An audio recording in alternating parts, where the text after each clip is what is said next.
Hello and welcome to this week's newsletter. And did you watch the US PGA? Wasn't it fantastic in the end? I was sat there watching it Saturday evening, and to be honest, I got a bit bored. It was a bit boring. There was nobody really up there. McIlroy and Thomas were both falling away. It was full of nobodies, really. I know they're not nobodies. They're fantastic, amazing golfers and would kick my ass every single time. But there was no big names up there, and I found it quite boring. And then Sunday was a bit different, wasn't it? As the lesser names fell, Justin Thomas came through, didn't he? And Justin Thomas, in the end, won in a playoff, a 3-hole aggregate class over Will Zalatoris. But it was Mito Pereira, the Chilean fella, who has just been promoted off the Corn Ferry Tour. So it was big step up for him. He needed a 4 to win, needed a par 4 down the last to win his first PGA Tour event, and the first one being a major championship.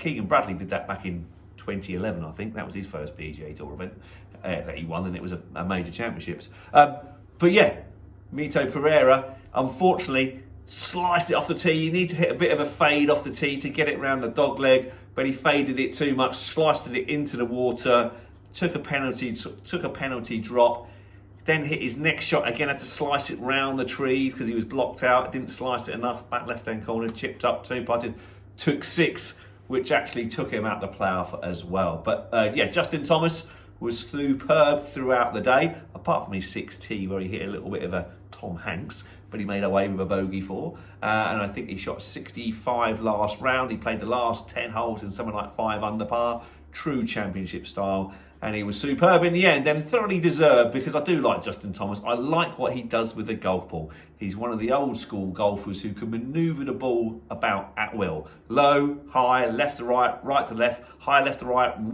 high right to left. You name it, he's got all the shots in the book, and he's not scared to use them. He's not one-dimensional, let's say, like maybe Rory is a little bit. Rory just hits it high, hits it long, with a little baby draw, might turn it into a fade occasionally, but he's pretty much one-dimensional, Rory, and that's why he's not good in the wind.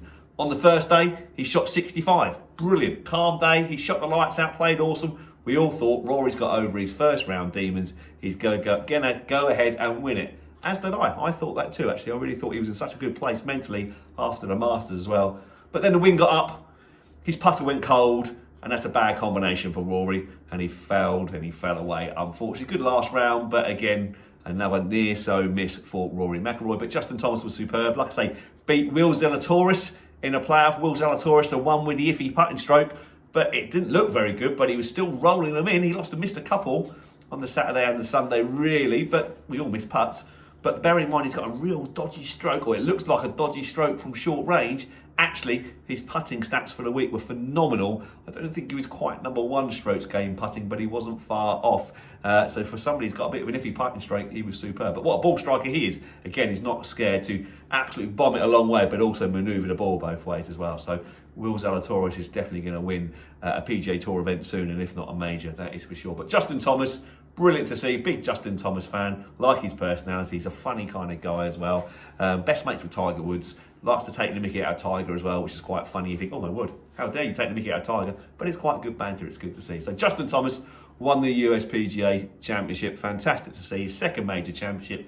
He also won the US PGA Championship in 2017 as well. So he's now got 2 majors to his name. Rory, so near yet so far again. Is he going to win another major? That's the big question. The more that go by, the more that doubt creeps in his mind. So it'll be interesting to see where we go next. US Open next, isn't it? I'm not sure where that's being played, but that'll be in the middle of June. I am going to do a sweepstake. I keep forgetting to do a sweepstake. I'm going to get on it straight after this video. I'm going to go and create a sweepstake for us so we can have the US Open. I think it's about 3 or 4 weeks' time, so we've got plenty of time to sell enough squares to make it worthwhile. So come and get your sweepstakes here. For the US Open, £2 a square, you could win £150 onto your Pro Shop account. There was nothing on the European Tour or the DP Tour World Tour this week because of the US PGA Champ, and there's nothing on the LLPGA Championship either, nothing on the LLPGA, the women's golf either. Not sure why that is. Their next event is the US Open in a couple of weeks' time, okay?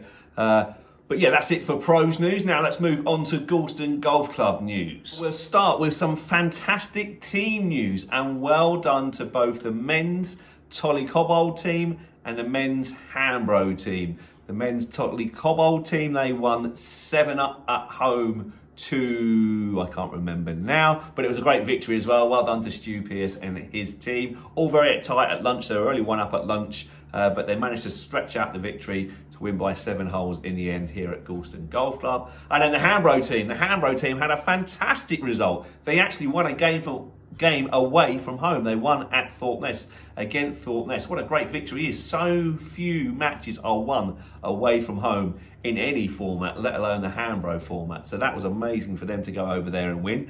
Very, very close match. In fact, they were 6 down at lunch, and then they made a fantastic comeback. I think it was Jack Butcher and Tommy Hunt were paired together by all accounts. I haven't actually heard it from the horse's mouth, but they had they were kind of the team was 6 down at lunch, and then it was all very close in the afternoon. But Tommy and Jack won 6 up or 7 up, with Jack holding the winning putt on the last. I'm not sure how far it was away, but he'll be telling us it's like 50 foot. It was a Tiger magic moment knowing him, or a Ricky magic moment knowing Jack Butcher. But yeah, he rolled in a big putt to win the match by 1 hole. So a fantastic victory that. Well done, Jack and Tommy, for getting the team back into it, but well done for the whole team in hanging in there. It is a real teamwork, and well done to Jack Butcher for holding that putt on the last. I'll no doubt hear all about it next time I see you. Competition news. Last Saturday we had the foursomes competition, a mixed foursomes competition, the centenary mixed foursomes competition, where it was Vera and Terry Walnoff won with a fantastic 44 points.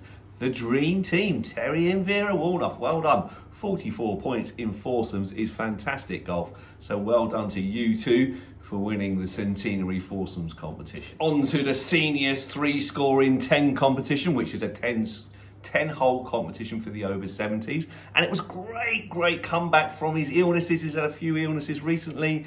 Ed Ogles, well done Ed. That is great to see that he's won the 3-score in 10 cup competition. Well played Ed. Like I said, he's battled a few illnesses recently sort of thing, and he's not actually managed to do 18 holes. So for him to go out and win a 10-hole competition, I'm delighted for you Ed. Well done mate, that's really good to see. In other competition news, we'll go back to last Wednesday's ladies midweek Stapleford, where Sheena Emmerich won Division 1 with 38 points. Won Division 2 with 38 points. Maggie came second with 35 points. Well done, Maggie Hart. In Division 3, Thelma Evans won. She won with 44 points. Well done, Thelma. Great return to form of that. 39 points, She beat Beryl Fotheringham into second on 36 points. Division 1, there was no Division 1 because the ladies were away playing a match over at Thorpeness. I can't remember which one it was now, but unfortunately they didn't do very well over there. Not Thorpeness, at Flempton, that's the one, Flempton. They were in a match away at Flempton, all the better players, that's why there was no Division 1. They were all over there playing in a match, but unfortunately lost quite heavily in the end, unfortunately. But Flempton, that's a nice little golf course. It's tricky, lots of bunkers, only 9 holes, but yeah, tricky golf course, and I think home advantage did pay off there. So unlucky there, ladies, but well done to the winners that were here on the Wednesday. On Thursday, we had the men's midweek Stapleford, where Stephen Blake won Division 1 with 39 points, and he actually beat quite a few on countback. He beat Brendan Goff, Tommy Hunt, and Jack Keyser all on 39 points. Well done to you 4 gents for scoring that, and Steve Blake for winning. In Division 2, Matty G. Well done, Matty. He had 43 points. Great score, that, Matty. Well played. He beat Tom Houchin, Paul G, Brad McQueen, and Matt Leggett into 2nd, 3rd, 4th, 5th, respectively, all on countback. Well done, Matty G. Great 43 points. Nice return to form for you. And in Division 3, you've probably all heard anyway, Michael Hodgson won with 55 points. Yes, 55 points. Well done, Michael.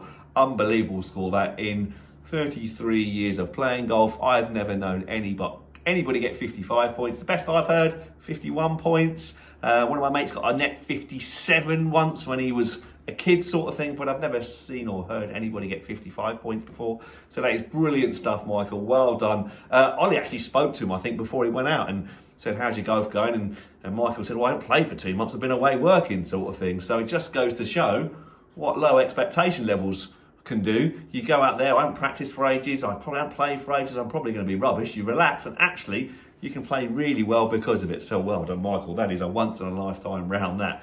Brilliant stuff. In 2nd place with 43 points, well done, Tony Palmer. Well done, 43 points. Normally enough to win it, but actually Nowhere near it on that occasion, but 43 points. Well done, Tony. Great score that. Beating Jim Woodhouse into third on 42 points. Some very good scoring in Division 3, where 39 points. We've already got you 12th place. Oh my goodness. Great scoring that. You can tell the golf course is improving because the scores are improving as well. That could all change though with this lush green warm weather. I bet that rough is going to grow up and the scores are going to go that way, I reckon. But there we go. That's all part of the challenge of golf, isn't it? So this week's tip of the week is more mindset. You know, Justin Thomas there, last round of a major championship. He's starting from 7 shots behind. He's had an average front nine, yeah, to be honest. He even hit a shank off the 6T. Went way right on the par 3, massively right. But yet he didn't panic. He stayed nice and patient, knew he was swinging in reasonably well, even though he hit one off the hill. Didn't try and change his golf swing, didn't panic. You know, did he hit one off the oh my word, I know what I'm like sometimes when I hit a shank, I panic.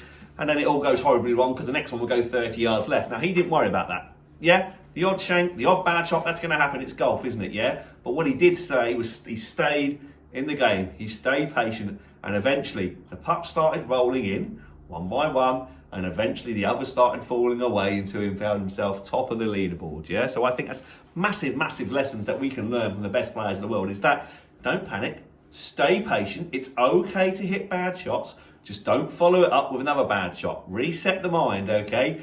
Each shot is completely different. Stay one shot at a time, okay? Just because you hit one bad shot, 2 bad shots, 3, doesn't mean your golf swing needs fixing. You don't necessarily have to change anything, okay? It's just that you might have fractionally timed it wrong. I bet Justin Thomas did the old kind of trying to keep it maybe a bit lower in the wind and got ahead of it and shanked it that way. That's what normally happens with those top players. They're trying to cover the ball. They just get in front of it. Tiger did it a couple of times with his 2 stingers, didn't he? Did you see that on the Thursday? He played really well on the Thursday. He played really well on the Friday, didn't he? But on the Thursday, he was a little bit out. And he just got ahead of a couple, hit a few semi-shanks. And I wouldn't mind that's what happened to Justin Thomas as well. But it was how he reacted. He didn't react. He said, I hit a bad shot. It's golf. Everybody hits bad shots. Even the most perfect rounds in history, players have hit bad shots. So if you do hit a few bad shots to start your round, stay patient. That will come back again, hopefully. It's just timed it a little bit out. Your timing was out. Nice and relaxed, deep breaths. Keep it simple. Don't try and change your swing. Relax. Look at the golf ball on the golf course. Just keep it simple. As Justin Thomas did, and he won. Yeah, brilliant to see. Sad news about Tiger, didn't quite make it into that 4th round, but he made the cut. But my word, he does look a poorly boy, doesn't he? Yeah, I'm not so sure he's going to do anything worth winning or do anything to worthy a win this season because his body just looks so sore, doesn't he, really? But we'll see what happens in the future. Hopefully his body will get better. I'm sure it will. Whether he can get it back to full fitness or anywhere near full fitness is going to allow him to contend in these major championships, who know? But the fact is he's made 2 out of 2 cuts basically without a body. It's impressive stuff. He's still got all the shots. His body just can't handle it. Right, okay, that's everything for this week. Come and get your squares for the US Open sweepstake. I'm going to go set that up now.